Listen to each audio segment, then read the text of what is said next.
సరే ఏంటి జగన్మోహన్ రెడ్డి గారు అరెస్ట్ అయిపోతున్నారు, అరెస్ట్కి రెడీ అయ్యిందని. అంటే ఈ మధ్య వైసీపీ వాళ్ళు మాట్లాడుతున్నది ఆయన వరుస సమావేశాలు ఇన్నిసార్లు మాట్లాడటం లేదు. ప్రతిసారి కూడా దిస్ ఈజ్ నవర్ నెవర్ అన్న స్థాయిలో నిన్న మాట్లాడింది చూస్తే కూడా ఇంకా ఆయన వాళ్ళని అరెస్ట్ చేశారు, వీళ్ళని చేశారు, అనవసరంగా చేశారు.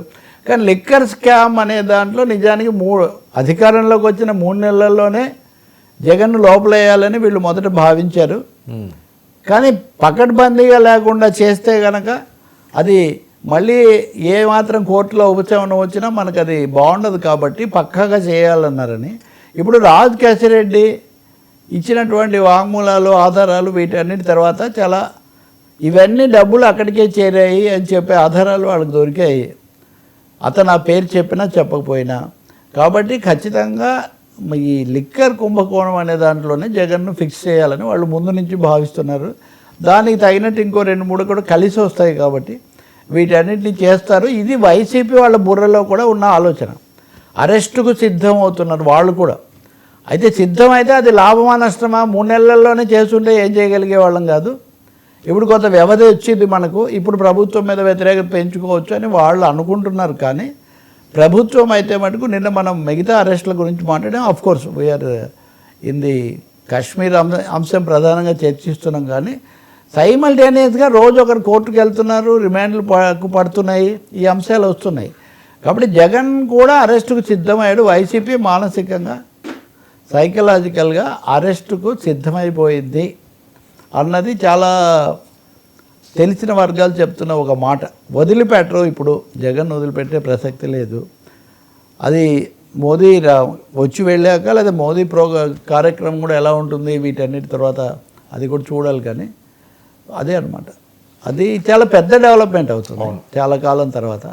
అప్పుడు ఆయన ఏం కాదు, అప్పుడు అరెస్ట్ అయినప్పుడు చంద్రబాబు మాజీ ముఖ్యమంత్రి ఒక స్థాయిలో, ఇప్పుడు ఈయన 5 ఏళ్ల తర్వాత ఇప్పుడు అయితే కనుక దాని ప్రభావం ఎలా వాళ్ళకు సిద్ధం చేయడానికి రోజు ఇన్ని సమావేశాలు జరుపుతున్నారు అని కూడా.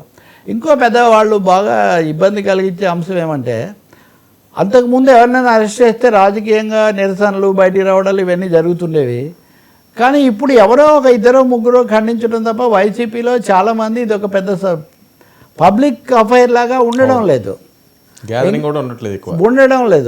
ఇంకోటి సరే ఆయన అరెస్ట్ చేశారు, ఇప్పుడు ఈయన చేస్తారేమో, ఈయన చేస్తే బాగుండు, ఇలాంటివి కూడా 2-3 వర్గాలుగా మారిపోయినటువంటి ఒక పరిస్థితి కూడా కనిపిస్తుంది.